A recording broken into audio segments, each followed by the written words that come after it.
My name's Guy Kestevan. I've been a professional bike and kit tester for nearly 25 years, and today I'm up at the Ardmore's Enduro, just on the jump spot here where everybody's sending it, and coming up from stage 6 up to stage 1, and I'm doing the tech talk round on the Focus Jam Carbon 8, which is his bike. I've just done a live ride review on the opening stages of the Ardmore's Enduro, so make sure you watch them to get a good ride impression of the bike. But for now, I'm just going to talk you through the static details so you can see them up close and personal. So, as the Jam Carbon name suggests, you've got a carbon frame, but it's only the main frame. However, you're getting a serious amount of carbon in this bike. I mean, particularly, look at that centre section there where the front of the shock gets mounted into. Absolutely massive broad section. If you come above it, you can see it's like a proper aircraft carrier deck on there. Loads of room. It's almost e-bike down tube size is that. And then on the down tube itself, you've got a little storage locker in there. Actually extends all the way down. You get a really long pump sock in there, and it's got the sort of pinball release on it as well. Let's see if I can get it in. It takes a while to sort of lock into place. There we go. No, it's clicked in nicely. So there's pump in there, there's CO2 kit, there's multi-tool.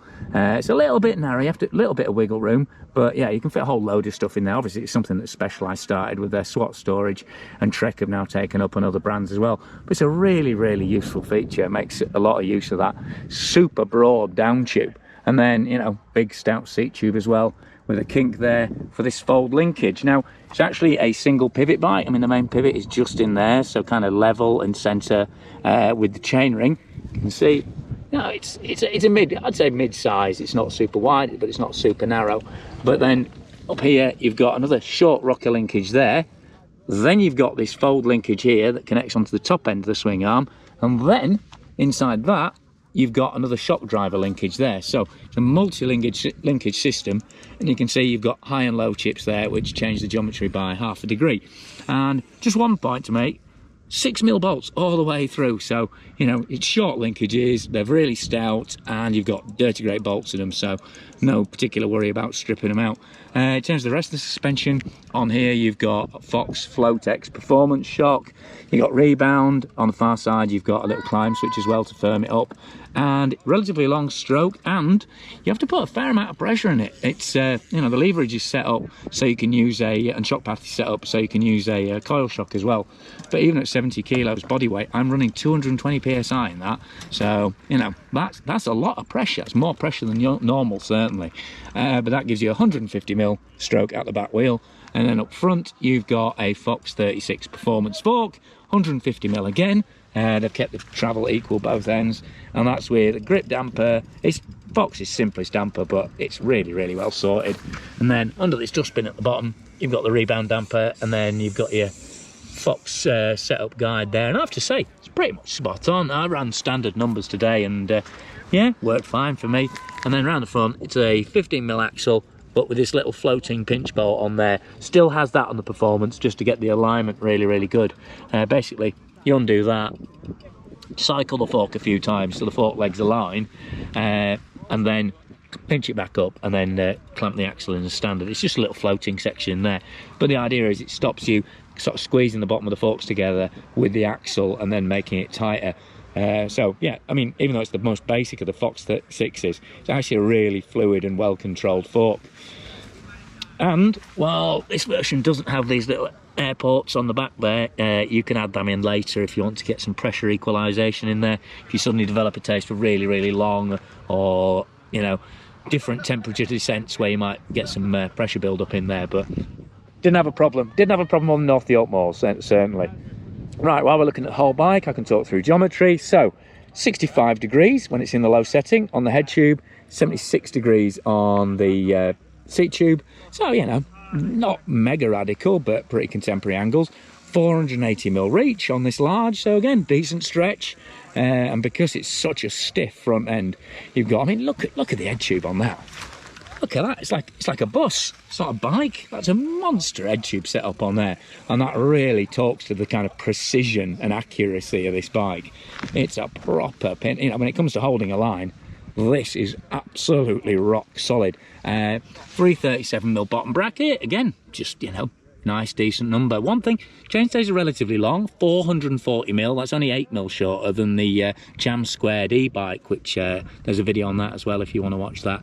But you've got this ribbed, bolted on chain stay protector there, so you know, bit of protection there against the chain slap. And then on the belly of the bike, you've got this big wraparound rubber shoe there to protect it from any roost that's coming through.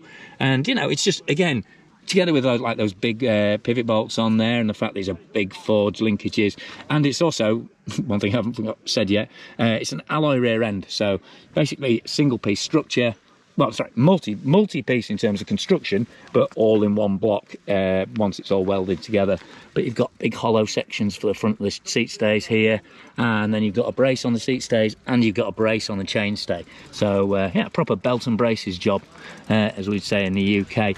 You can see that's it's dropped down on that stay there, that stay brace there, just to give reasonable mud clearance with this 2.4 in the back, and then you've got a 2.5 in the front. It's a Minion DHF max grip, 3C, it's only EXO, so not heavily reinforced, but tons of stiction there, and DT Swiss M1900 wheels, just absolutely rock solid, straight pull spokes. Again, not the lightest things, you know, well over 2K for these wheels, but just a very, very solid wheel set, and you know, classic tyres.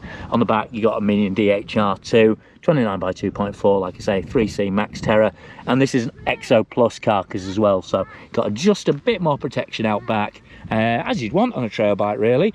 As you can see, running gear, Shimano XT, Shimano XT, Shimano XT. I think it's an XT chain as well. It might be an SLX cassette and an SLX chain, which is a bit sneaky, but you know, doesn't really affect anything. It just means you've got that black outer cassette ring on there, so cosmetically people will know it's a bit cheaper, but functionally be really surprised if you saw any difference. And then you've got a little E13 adjustable TRS chain keeper up there as well, yeah, just to keep your chain on, but you have got the ports there for a full ISCG mount if you want it. I mean, this actually does run on an ISCG mount, it's not just a top mount there. But so if you wanted a full chain keeper on there, not a problem. And Focus have now switched to the SRAM universal derailleur hanger, even though this is, you know, obviously a Shimano mech. It's got a SRAM UDH on there, so should be relatively easy to find a rear mech hanger if you have an incident. Just going back up into the main frame, you've got you know, plenty of room there for a full-size bottle if you wanted, even with that piggyback shock. And you got a KS dropper post, and then a physics saddle on the top of that. Moving up to the bars, you've got KS dropper lever there, you've got lock-on grips, Shimano XT brakes again, race face 35mm bar, 780mm wide, so you've got decent cockpit leverage there. And then this CIS stem, which eats all the cables into the front of the stem, rolls them over the top, and then down through the headset bearing. So looks pretty neat in terms of the way it tidies everything up. But there is the maintenance issue further down the line. All those hoses and cables go down through the headset race, which is a bit of a pain. Yeah, make sure you take this to the shop. Don't try and do this yourself, or it's going to get messy. So as you can tell, just a really, really sorted, solid spec, and that's exactly how this bike rides as well. The one thing I haven't said is obviously what kicks on from a really sorted, solid spec and a very, very heavily built frame. This frame is actually comes with a 150 kilo system weight limit, so rider plus pack and any other gear. 150k. I mean, more and more manufacturers are likely to move towards that, especially on e-bikes, but it's still quite rare on a trail bike to have it properly Clydesdale proofed like that. But the flip side of that is, even though this is a carbon bike, it still weighs in at 15.28 kilos. I mean, that's 1.1 kilos lighter than the alloy bike, you know, alloy mainframe, alloy rear end, which is the Focus Jam 6.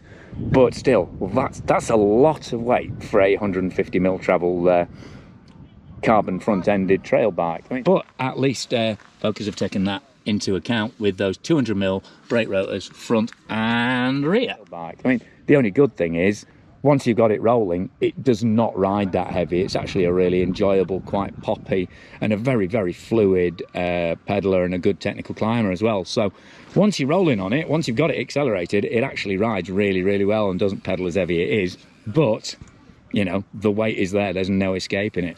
So there you go, that's the tech talk round on the Focus Jam Carbon 8. If there's anything I've forgotten about or there's anything you want more detail on, just get busy in the comments and I'll try and answer those questions. But a lot of the dynamic information about riding this bike is obviously in the live ride video, so make sure you watch that as well.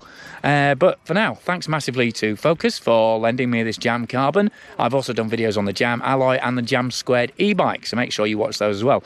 And another important thing I forgot to mention was, by the time this video is out, this bike will actually be in stock in the shops. So that makes it quite a rare beast in itself. You know, a bike that you can actually buy now. Imagine that.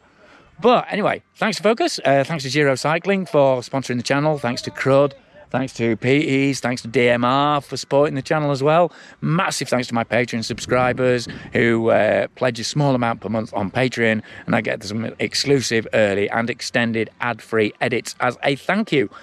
So if you really like what I'm doing in the channel, please consider supporting me on a monthly basis through Patreon. But anyway, subscribe if you haven't, click for notifications so you know when the next video is coming up.